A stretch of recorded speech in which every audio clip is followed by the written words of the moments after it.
ദനഹകാലം 3-ാം ഞായർ. വിശുദ്ധ യോഹന്നാൻ എഴുതിയ സുവിശേഷം അധ്യായം 1 29 മുതൽ 34 വരെ. നിലപാടിന്റെ ശ്രേഷ്ഠത.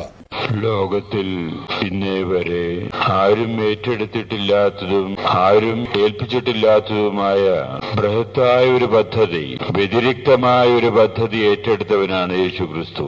യേശുക്രിസ്തു ഏറ്റെടുത്ത പദ്ധതി ലോകത്തിന്റെ രക്ഷയാണ്. തന്റെ ജീവിത ദൗത്യം തന്നെ ആ രക്ഷയുടെ നിർവഹണത്തിനു വേണ്ടി ആസൂത്രണം ചെയ്ത് നടപ്പിലാക്കുന്ന പദ്ധതികളുമായിട്ട് യേശു കർമ്മരംഗത്ത് എത്തിക്കഴിഞ്ഞു. ഈ അവസരത്തിൽ യേശുവിന്റെ ഈ പദ്ധതി ലോകത്തിൽ നടപ്പിലാക്കുന്നതിന് യേശുവിനെ സഹായിക്കുക എന്ന ഉദ്ദേശത്തോടുകൂടെ കർമ്മരംഗത്തിലേക്ക് കടന്നുവന്ന ഒരു വ്യക്തിയാണ് യോഹന്നാൻ മാംദാന. അദ്ദേഹം യേശുവിനെ സംബന്ധിച്ചും യേശുവിന്റെ പദ്ധതിയെ സംബന്ധിച്ചും ജനങ്ങളെ ഒരുക്കുകയാണ്. ഒരു ദിവസം യോഹന്നാൻ ജനങ്ങളോടായിട്ട് യേശുവിനെ സംബന്ധിച്ചും യേശു ഏറ്റെടുത്തിരിക്കുന്ന പദ്ധതിയെ സംബന്ധിച്ചും ബോധവൽക്കരിക്കുകയാണ്. ഒരുപാട് ജനങ്ങള് ആ ബോധവൽക്കരണ പ്രക്രിയയിൽ പങ്കെടുത്തുകൊണ്ട് അവിടെ സന്നിഹിതരാണ്. അങ്ങനെ സംസാരിച്ചു കൊണ്ടിരിക്കുന്ന അവസരത്തിൽ യേശു ഒരു നാടകീയ മുഹൂർത്തം എന്ന രീതിയിൽ തന്നെ ഗാലിലിയിൽ നിന്ന് യോഹന്നാന്റെ അടുത്തേക്ക് നടന്നു വരുന്നു. യോഹന്നാൻ അകലിൽ നിന്ന് തന്നെ നടന്നു വരുന്ന ആ വ്യക്തിയെ കാണുന്നു. അത് യേശുവാണെന്ന് യോഹന്നാന് മനസ്സിലായി. ആ നടപ്പിന്റെ ഗാംഭീര്യവും ആ നടപ്പിന്റെ പ്രത്യേകതകളും ഏതൊരു മനുഷ്യനെയും ആകർഷിക്കത്തക്ക വിധത്തിലാണ്. സഭയില് പ്രസിദ്ധനായിട്ടുള്ള ദൈവശാസ്ത്രജ്ഞൻ എന്ന രീതിയിൽ പോലും അറിയപ്പെടുന്ന സെന്റ് അഗസ്റ്റിൻ ജീവിതത്തിൽ കാത്തുസൂക്ഷിച്ച ഒരു ആഗ്രഹമായിരുന്നു ഗാലിലിയിൽ നിന്ന് യേശുവിന്റെ ഈ നടപ്പ് ഒന്ന് കാണാൻ. അത്രയും അദ്ദേഹത്തിന്റെ ഭാവനയില് ആ നടപ്പിന്റെ പ്രത്യേകതകൾ മനസ്സിൽ തിരിഞ്ഞു വരികയാണ്. നമ്മുടെ ഭാരതത്തിൽ അങ്ങനെ ഒരു വ്യക്തി പണ്ട് ഒരു നടപ്പ് നടന്നിട്ടുണ്ട്. ദണ്ഡയാത്ര എന്ന് പറയും. രാഷ്ട്രപിതാവായ മഹാത്മാഗാന്ധി വിദേശികളുടെ ഭരണത്തെ പ്രതിഷേധിച്ചുകൊണ്ട് ഉപ്പു സത്യാഗ്രഹം തുടക്കം കുറിക്കാൻ വേണ്ടി ഒരു മുളവടിയും കയ്യിൽ പിടിച്ചുകൊണ്ട് ഒരു ദണ്ഡയാത്ര നടത്തി. പ്രസിദ്ധമായിരുന്നു ആ ദണ്ഡയാത്ര. അനേകായിരങ്ങൾ ആ ദണ്ഡയാത്രയിൽ വഴുതിയിലെ അത് അകമ്പടി സേവിക്കാൻ ഇടവന്ന ഒരു ചരിത്രപ്രസിദ്ധമായ ഒരു നടപ്പ്. അതിനേക്കാൾ ഇതൊരു പ്രതിഷേധത്തിന്റെ രീതിയിലുള്ളൊരു നടപ്പല്ല. ഇത് തീർച്ചയായിട്ടും ലോകത്തിലുള്ള മനുഷ്യനെ രക്ഷിക്കാൻ വേണ്ടി ഉള്ള ദൗത്യം ഏറ്റെടുത്തുകൊണ്ട് ആ ദൗത്യത്തിന്റെ പൂർത്തീകരണത്തിന് വേണ്ടിയുള്ള ചിന്തകളോടുകൂടെ ഗാംഭീര്യവും അതേ സമയത്ത് തന്നെ ദൈവികവുമായ പ്രസരണത്തിന്റെ അടിസ്ഥാനത്തിൽ യേശു നടക്കുന്ന നടപ്പാണത്. There he goes എന്ന് പറയുന്ന രീതിയിലുള്ള നടപ്പ് കണ്ട് യോഹന്നാൻ ജനങ്ങളോടായിട്ട് പറയുകയാണ്, ഇതാ വരുന്ന ഒരു വ്യക്തി. ജനങ്ങള് സ്വാഭാവികമായിട്ട് എല്ലാവരും അവിടേക്ക് നോക്കുന്നു. നിങ്ങൾക്കറിയാമോ ആ വ്യക്തി ആരാണെന്ന്? യോഹന്നാൻ ജനങ്ങളോട് പറയുകയാണ്, ലോകത്തിന്റെ പാപം വഹിക്കുന്ന ദൈവത്തിന്റെ കുഞ്ഞാടാണ് നടന്നു വരുന്നത്. തീർച്ചയായിട്ടും ആളുകളുടെ ശ്രദ്ധ മുഴുവനും ആ വ്യക്തിയിലേക്ക് ചെന്നു ചേരുന്നു. യേശു നടന്ന് യോഹന്നാനെ സമീപിക്കുന്നു. ഇവിടെ യോഹന്നാൻ പറഞ്ഞ ആ വാക്കിന്റെ അർത്ഥം എന്തായിരിക്കും? ലോകത്തിന്റെ പാപങ്ങൾ വഹിക്കുന്ന ദൈവത്തിന്റെ കുഞ്ഞാടാണ് നടന്നു വരുന്നത് എന്ന് യേശുവിനെ പറ്റി യോഹന്നാൻ പറയുമ്പോ യോഹന്നാൻ എന്താണ് ഉദ്ദേശിച്ചത്, എന്താണ് നാം മനസ്സിലാക്കേണ്ടത് എന്നുള്ളതാണ് ഇന്നത്തെ സുവിശേഷത്തിന്റെ ചിന്തയായിട്ട് നാം സ്വാംശീകരിച്ചെടുക്കേണ്ടത്. ഈ സ്വാംശീകരണം പൂർത്തീകരണത്തിലെത്തണം എന്ന് വരികില് ഞാൻ ചരിത്രപരമായി സംഭവിച്ച ഒരു കാര്യം നിങ്ങളുടെ മുമ്പിൽ അവതരിപ്പിച്ചുകൊണ്ട് ഞാൻ എന്താണ് യോഹന്നാൻ ഇത് ഉന്നം വെച്ചതെന്ന് നമുക്ക് മനസ്സിലാക്കാൻ ശ്രമിക്കാം. രണ്ടാം ലോക മഹായുദ്ധം നടന്നുകൊണ്ടിരിക്കുന്ന കാലം. രണ്ടാം ലോക മഹായുദ്ധം എന്ന് പറയുന്ന ലോകം തന്നെ രണ്ട് ചേരികളായിട്ട് തിരിഞ്ഞ അവസരമാണത്. ആ ഒരു ചേരിക്ക് പേര് സഖ്യകക്ഷികൾ എന്ന പേരിലാണ് ആ കക്ഷി അറിയപ്പെടുന്നത്. അമേരിക്കയുടെ നേതൃത്വത്തിൽ ചേർന്നിട്ടുള്ള ഒരു സംഘം, ലോകത്തിലെ രാജ്യങ്ങൾ ഒന്നുചേർന്ന് നിൽക്കുന്ന ഒരു വിഭാഗം. മറ്റൊരു കക്ഷി അച്ചുതണ്ട് കക്ഷികൾ എന്ന് പറയും. ആ അച്ചുതണ്ട് കക്ഷികളെ നയിക്കുന്നത് ജർമ്മനിയും ജപ്പാനും ഒക്കെ ഉൾക്കൊള്ളുന്ന രാജ്യങ്ങളുടെ ഒരു കൂട്ടായ്മയാണ്. ഇങ്ങനെ ലോകം രണ്ടായിട്ട് വിഭജിക്കപ്പെട്ടു. ഈ രണ്ടായിട്ട് വിഭജിക്കപ്പെട്ട് രണ്ടാം ലോകം യുദ്ധം നടക്കുകയാണ്. ആ യുദ്ധത്തിന്റെ ആദ്യ പകുതിയില് അച്ചുതണ്ട് ശക്തികളാണ് വിജയം വരിച്ചത്. ഇത് ചരിത്രമാണ്. തീർച്ചയായിട്ടും ജപ്പാൻ വിജയം നേടി. സ്കോട്ട്ലൻഡ് എന്ന് പറയുന്ന ചെറു രാജ്യം അന്ന് സഖ്യകക്ഷികളുടെ കൂട്ടത്തിലായിരുന്നു.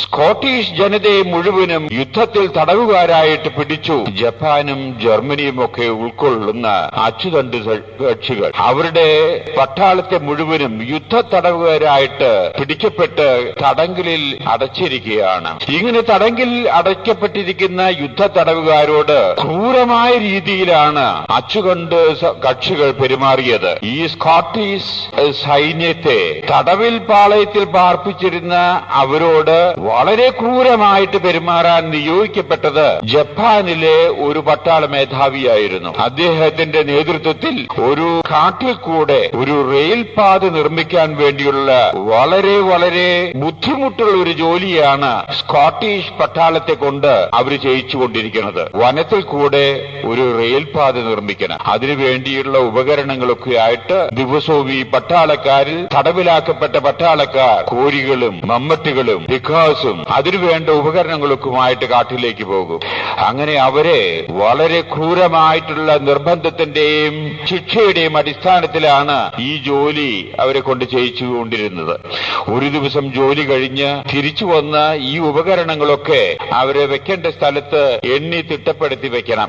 അങ്ങനെ എണ്ണി തിട്ടപ്പെടുത്തി വെക്കുന്ന അവസരത്തില് ഒരു കോരിക എണ്ണം കുറഞ്ഞിരിക്കുന്നു. ഒരു ഷവല് മണ്ണെടുക്കുന്ന ഒരു കോരിക അതിന്റെ കൊണ്ടുപോയ എണ്ണം തിരിച്ചു വരുമ്പോ ഇല്ല, ഒരെണ്ണത്തിന് കുറവ് സംഭവിച്ചിരിക്കുന്നു. വേണ്ടപ്പെട്ട ഉദ്യോഗസ്ഥന്മാരെ വിവരമറിയിച്ചു. അവസാനം ഈ ജപ്പാൻ ഈ പട്ടാള മേധാവിയാണ് അതിന്റെ ചീഫ് ഓഫീസർ, അദ്ദേഹത്തിന്റെ പക്കല് ഒരു കോരിക നഷ്ടപ്പെട്ടിരിക്കുന്നു എന്നുള്ള വിവരം അറിഞ്ഞു. അദ്ദേഹം ഉടനെ തന്നെ സ്കോട്ടിഷ് ഈ പട്ടാളക്കാരെ യുദ്ധ തടവില് ആക്കപ്പെട്ട പട്ടാളക്കാരെ വീണ്ടും വരിവരിയായിട്ട് നിർത്തുകയാണ്. നിർത്തിയിട്ട് അദ്ദേഹം തോക്ക് ചൂണ്ടിക്കൊണ്ട് പറയുകയാണ്, ഈ കോരിക നഷ്ടപ്പെടുത്തിയത് ആരാണെന്ന് ഉടനെ തന്നെ മുന്നോട്ട് വന്ന് സത്യം വെളിപ്പെടുത്തണം. സത്യം വെളിപ്പെടുത്തില്ലെങ്കിൽ എല്ലാവരെയും വെടിവെച്ച് കൊല്ലും ഞാൻ. തോക്ക് ചൂണ്ടിക്കൊണ്ട് ആ ജപ്പാൻ പട്ടാള മേധാവി ഇവരോടായിട്ട് ആക്രോശിക്കുന്നു. ആരും ഒന്നും മിണ്ടുന്നില്ല, എല്ലാവരും നിശബ്ദത. ഏതാനും നിമിഷങ്ങളുടെ നിശബ്ദതയ്ക്ക് ശേഷം ഇദ്ദേഹം പറഞ്ഞ വാക്ക് പാലിക്കുന്ന മനുഷ്യനാണെന്ന് ഇതിനകം തന്നെ ആ സ്കോട്ട്ലൻഡ് പട്ടാളക്കാർക്ക് മനസ്സിലായിട്ടുണ്ട്. ഈ നിശബ്ദത വഞ്ഞിച്ചുകൊണ്ട് ഒരു മനുഷ്യൻ ആ വരിയിൽ നിന്ന് മുന്നോട്ട് വരികയാണ്. സല്യൂട്ട് അടിച്ചുകൊണ്ട് അദ്ദേഹം പറയുന്നു, സർ, ഞാനാണ് അതിന്റെ ഉത്തരവാദി. ഞാനാണ് ആ കോരിക നഷ്ടപ്പെടുത്താൻ ഇടവന്ന വ്യക്തി. പട്ടാള മേധാവി തോക്ക് അരയിൽ തിരികിയതിനു ശേഷം ഒരു ഷവൽ എടുത്തുകൊണ്ട് അദ്ദേഹത്തിനെ അടിച്ച് അദ്ദേഹം വീഴുന്നു. അദ്ദേഹം അവിടെ മരിക്കാനിടവരുന്നു. ആകെ നിശബ്ദത. തീർച്ചയായിട്ടും അദ്ദേഹത്തെ സംസ്കരിച്ചു. അതൊരു നിത്യസംഭവം എന്ന രീതിയിൽ തിരിച്ചു വന്ന് വീണ്ടും എണ്ണാൻ അതിന്റെ ബന്ധപ്പെട്ടവര് ഒന്നും കൂടി ഷവല് എണ്ണി നോക്കിയപ്പോ ഷവല് എണ്ണം കുറഞ്ഞിട്ടില്ല. കൃത്യമായിട്ടുള്ള എണ്ണം അവിടെയുണ്ട്. ആദ്യം എണ്ണിയ ഉദ്യോഗസ്ഥന്റെ എണ്ണത്തിൽ വന്ന തെറ്റായിരുന്നു അത്.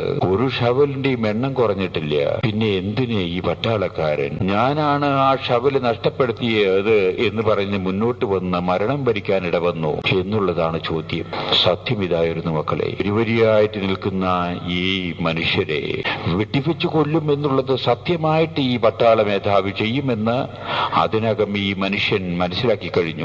ആരെങ്കിലും ഈ ഉത്തരവാദിത്വം ഏറ്റെടുത്ത് മുന്നോട്ട് വന്നില്ലെങ്കിൽ എല്ലാവരും അവിടെ മരിച്ചു വീഴും. ഇത് കണ്ടിട്ട് ഞാൻ മരിക്കാൻ ഇടവന്നാലും മറ്റുള്ളവർ മരിക്കാൻ ഇടവരരുത് എന്നുള്ള ഒറ്റ ലക്ഷ്യം മുന്നിൽ വെച്ചുകൊണ്ടാണ് സ്കോട്ട്ലൻഡിലെ സൈന്യത്തിൽപ്പെട്ട ഒരു മനുഷ്യൻ പട്ടാളക്കാരൻ മുന്നോട്ട് വന്ന് ആ കുറ്റം ഏറ്റെടുക്കാൻ ഇടവന്നത്. ഈ സത്യം മനസ്സിലാക്കിയോടുകൂടി ആ പട്ടാള ക്യാമ്പിൽ വളരെ വ്യത്യാസം. തീർത്തും നിരപരാധിയായിരിക്കെ മറ്റുള്ളവരുടെ ജീവൻ രക്ഷിക്കാൻ വേണ്ടി ജീവൻ വെടിയാൻ ഇടവന്ന ആ ഒരു സംഭവം ഓർത്ത് ആ പട്ടാള ക്യാമ്പിൽ വലിയ പരിവർത്തനം മനസ്സിൽ എന്തുണ്ടായി എന്നറിയൂ. ആകസ്മികമായിട്ട് നമുക്ക് തോന്നാം, പക്ഷെ ചരിത്രം സാക്ഷ്യപ്പെടുത്തുന്നു യുദ്ധത്തിന്റെ പിന്നീടുള്ള ഗതി സഖ്യകക്ഷികൾക്ക് വിജയമായി. സഖ്യകക്ഷികൾ വീണ്ടും അമേരിക്ക വളരെ സജീവമായി രംഗത്തിറങ്ങി.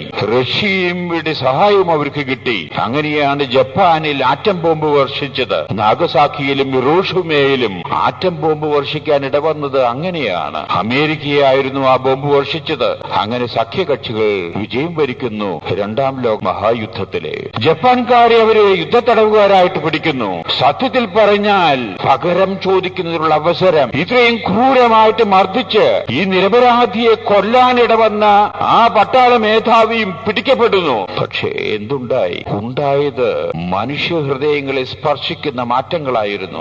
അവര് ഇതിനെ പ്രതികാരം ചെയ്യാനല്ല തിരിഞ്ഞത്. ഈ നിരപരാധിയായിട്ടുള്ള ഒരു മനുഷ്യൻ മറ്റുള്ളവരെ ജീവൻ രക്ഷിക്കാൻ വേണ്ടി മരിച്ചു എന്നുള്ള സത്യം ആ പട്ടാളക്കാരുടെ ഹൃദയത്തെ അത്ര കണ്ട് മതിച്ചതിന്റെ അടിസ്ഥാനത്തിൽ അവർ ഒന്നടങ്കം തീരുമാനിക്കുകയാണ്, ഇവരോട് പ്രതികാരം ചെയ്യരുത്, ഇവരോട് ക്ഷമിക്കണം, ഇവരെ സ്നേഹിക്കണം. ഈ പട്ടാള മേധാവിക്ക് എന്തെല്ലാം ഉപകാരങ്ങൾ ചെയ്തു കൊടുക്കാവുന്നോ അതെല്ലാം ചെയ്തു കൊടുക്കാൻ തയ്യാറായി സ്കോട്ട്ലൻഡിലെ സൈന്യത്തിലെ അംഗങ്ങൾ എന്നുള്ളതാണ് ചരിത്രം സാക്ഷ്യമാക്കുന്നത്. ഇത് എഴുതി വച്ചിരിക്കുന്ന മനുഷ്യൻ ഏണസ്റ്റ് ഗോർഡൻ എന്ന് പറയുന്ന പ്രസിദ്ധനായിട്ടുള്ള ഗ്രന്ഥകാരൻ. അദ്ദേഹത്തിന്റെ പുസ്തകമാണ് the miracle of the river Covey എന്ന് പറയുന്ന പ്രസിദ്ധമായിട്ടുള്ള ഗ്രന്ഥത്തിൽ എഴുതി വച്ചിരിക്കുന്ന സംഭവമാണ് ഞാൻ നിങ്ങളോട് ഈ പറയുന്നത്. കെട്ടുകഥയല്ല, യുദ്ധത്തിന്റെ കെടുത്തി മാറി. ഇത് മാറാൻ ഇടവന്നത് തന്നെ ഒരു പക്ഷേ നിരപരാധിയായിട്ടുള്ള മനുഷ്യൻ മറ്റുള്ളവരുടെ ജീവൻ രക്ഷിക്കുന്നതിന് വേണ്ടി സ്വമേധയാ മുന്നോട്ട് വന്ന്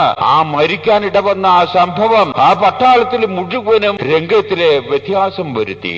അങ്ങനെ തീർത്തും നിരപരാധിയായ ഒരു പട്ടാളക്കാരന്റെ മരണം മൂലം ആ നാട്ടിൽ, ആ ക്യാമ്പിൽ മുഴുവനും ഹൃദയത്തിന്റെ പരിവർത്തനം ജനങ്ങളിൽ ഉണ്ടാകാൻ ഇടവരുന്നു. ഒരുപക്ഷേ ഇദ്ദേഹത്തിന്റേതായിട്ടുള്ള ഈ ധീരോദാത്തമായ പ്രവർത്തനത്തിന്റെ സൽഫലങ്ങളിൽ പെട്ടതായിരിക്കാം പിന്നീട് ലോകത്തിൽ സമാധാനത്തിനും ശാന്തിയും നിലനിർത്തുന്നതിനു വേണ്ടി ഉദ്ദേശിക്കപ്പെട്ട് വിഭാവന ചെയ്ത് സ്ഥാപിതമായിട്ടുള്ള ഐക്യരാഷ്ട്രസഭ നിലവിൽ വരാൻ പോലും കാരണം എന്ന് ഞാൻ വിചാരിക്കുന്നു. ഇത്രയും സൽഫലങ്ങൾ ആ നിരപരാധിയായിട്ടുള്ള ഒരു മനുഷ്യന്റെ മരണം തന്റെ സഹപ്രവർത്തകർ മരിക്കാതിരിക്കുന്നതിനു വേണ്ടി ആ മരണം മൂലം സംജാതമാക്കി എന്ന് വരികിൽ ഇവിടെ വെറുമൊരു പട്ടാളക്കാരനല്ല, സാക്ഷാൽ ദൈവത്തിന്റെ പുത്രനായ യേശുക്രിസ്തു ലോകത്തിലുള്ള മനുഷ്യരുടെ അപാകതകൾ, ആ അപാകതകളുടെ ശിക്ഷ അവർക്ക് ലഭിക്കാതിരിക്കാൻ വേണ്ടി സ്വയമായിട്ട് ആ ശിക്ഷകൾ മുഴുവനും ഏറ്റെടുത്തുകൊണ്ട് തീർത്തും നിരപരാധിയായിരിക്കെ കുരിശിൽ മരിക്കാൻ ഇടവന്നു